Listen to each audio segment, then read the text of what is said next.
Melissa is a 36-year-old mum of three. One day she burst into tears because someone forgot to replace the empty toilet roll. Afterwards, she felt embarrassed. She knew it wasn't really about the toilet roll. So why did something so small feel completely overwhelming? If you've ever found yourself crying over something tiny, snapping at the people you love, or feeling like one more thing might break you, then this video is for you. Melissa.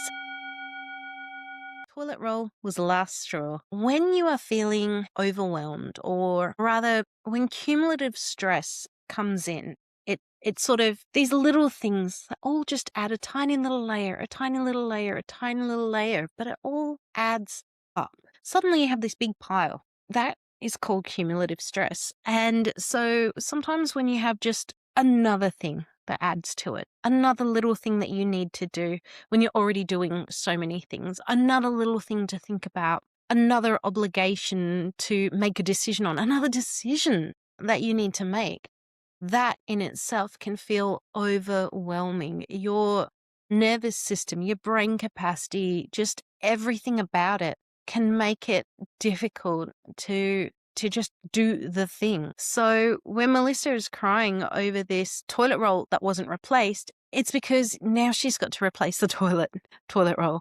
So that's the idea of just her system was just overloaded. And I can certainly understand what that feels like, having been through burnout more than once myself. And there's also this concept of emotional capacity where you can go and go and go, or give and give and give, but you only have so much. You only have so much brain space. You only have so much memory, working capacity.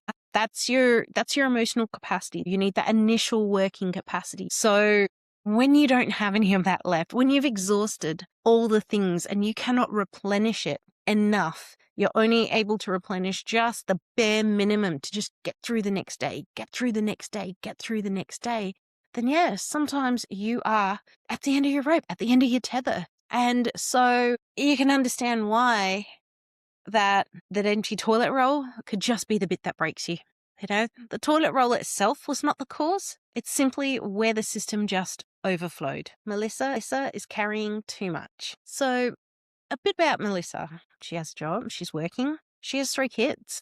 She's a parent. She's doing the lion's share of the household management. So Melissa might not be the one that is doing all of the food shopping or all of the household chores or doing all of the kids running around stuff, but she is the project manager for all of that. She's the one that is coordinating who, what, when, where, why, how, that are required to make Melissa's household run effectively, smoothly, or just run at all. So that's one layer. She's also got the mum role as well that she has there with 3 kids. 3 kids that might need different things. All of the things that goes into being a parent, regardless of how many kids you have and all the other things that you have on. Let's add work into that. We don't know what kind of work Melissa does, or we don't know if she even works full time at all. But it is also another layer of tasks, responsibilities, things to be doing. But we all know how a job can just fully pull from all of your resources. There's some jobs more than others, or maybe just in different ways. And so when you are already depleted, because parenting is a full-time job, working can be a full-time job, household management can be a full-time job. All of these responsibilities just add these big layers. Some of them more easily seen. We've just talked about 3 of them, but when we've delved deeper, we can see that there's all these other responsibilities that can seem invisible in a way because they're not quite as overt, but they also are quite universal as well. You know, Melissa isn't crying because of that one toilet roll. She's crying because she's carrying hundreds of little things that all add up. Now, with having the job, the parenting responsibilities, the household management responsibilities, you know, she probably has friends that she wants to catch up with and spend time with. She probably has hobbies and things that she enjoys that she might wish to engage in that she might not have that mental, physical space to actually be able to engage in. And it kind of reminds me of the Chariot tarot card. You know, this card here, I'll put it close up on the screen. It depicts being pulled in different directions. You've got 2 sphinxes kind of like two horses. You've got a driver. But you can look at these as being the different responsibilities, different directions. And yeah, there's only two of them. It's nice and simplified. It's why these things are archetypes. So it isn't the question about whether the demands exist. We know the demands exist. The question is who's driving, who's dictating. Is she being pulled in every which direction, or is she able to control which direction she goes in? Does she get to control how many tasks? Does she get, boundaries? Who else just tightened right up hearing that word alone? Boundaries. It is not necessarily about don't talk to me that way or being what you're willing to accept and what you won't accept. Sometimes the boundary can also just be energetically. What things belong to Melissa energetically, what things belong to somebody else. How much energy is leaking out of her going to all these different things that perhaps she doesn't need to be giving quite so much energy to. Sometimes that thought of, if I don't do it, who will, does come up. And I think another way to look at that then becomes, if I don't do it, will somebody else pick it up? And if nobody does pick it up, is it because they don't know that's there?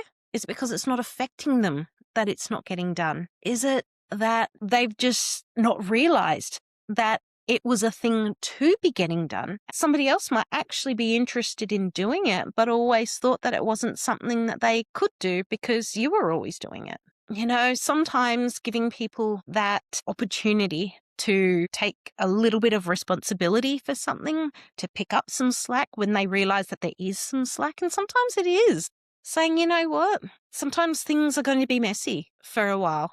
And that's okay. Finding a way to kind of be okay with some of that sort of stuff. Sometimes it does come back to a conversation. There's this idea of over-functioning where we can carry responsibilities by default. So it might be stuff that you just sort of inherently kind of pick up and you don't know when or why or how. And so you might have taken that on thinking, oh, well, this is just what we do. This is just what I do. And not necessarily realizing that you don't have to, like it can actually be quite freeing when you do have a conversation. So it can be that give and take, which people within a household, people within a workplace, people within any kind of one person working with another person in any kind of relationship dynamic like that, they're not going to necessarily know a person might be drowning or a person might need some more support or that a person is holding so much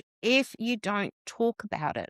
So this is an opportunity to open up the dialogue and conversation and then see where that takes. Sometimes even just acknowledging it. Sometimes a person will say, man, I didn't know that you were holding all of that. Let me do some of it. I didn't realize it got so bad. I didn't realize it was causing you so much distress. Let's do something about it and see what happens. Nervous system. Okay, so you may have heard of your nervous system.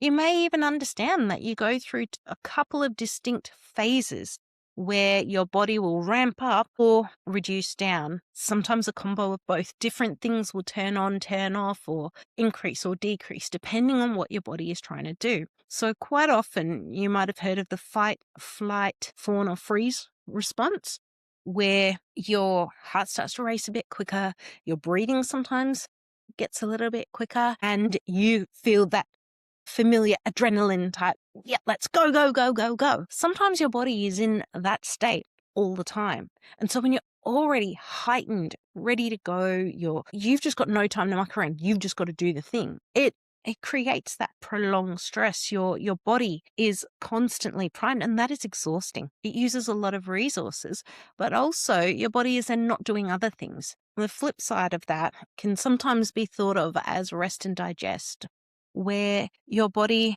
moves resources towards literally digesting your food, processing, getting the muscles replenished from all of the all of the nutrients that it used in order to keep your body going, well, it needs to replenish that when we fall asleep and our brains go into a different mode. Our body goes into a bit more of a maintenance mode. It restores, it replenishes. But if we are so amped up all the time, we are always so stressed, if we are always so on because of the weight of all the things that we are carrying all the time, then even those periods of rest, they aren't as restorative as would your body prefer it to be in order to actually replenish properly. You know, when we are under prolonged stress, our nervous system, it has less capacity to even handle these minor inconveniences, which is why these small things can feel like very big things. That's why sometimes people will have a big dramatic outburst.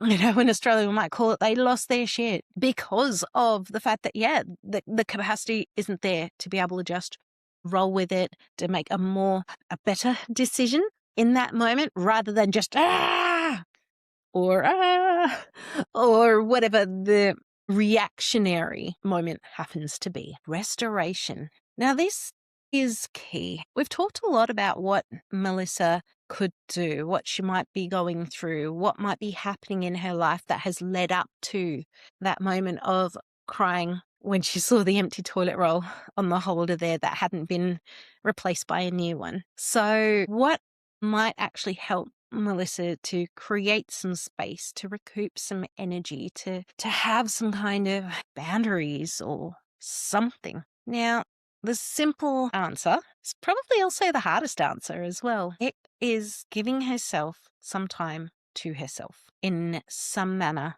doing some kind of activities that, it can get called as self-care. It can feel like another chore, but it's finding these restorative moments, these tiny little pockets for some kind of creativity, like just standing with a hot cuppa, maybe on a Saturday morning or something, when there's a moment of time, just looking out the window and looking at the clouds and just thinking, that one looks like a dog.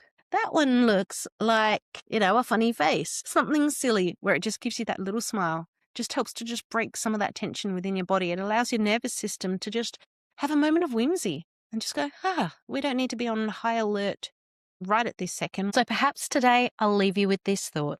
The toilet roll wasn't the problem. It was just the moment that Melissa realized that she was carrying far too much for far too long. If you've ever had a toilet roll moment yourself, I'd love to hear about it down in the comments. And in the next video, we'll look at one of the hidden contributors to overwhelm, the mental load. I'll see you there. Bye. Hearing that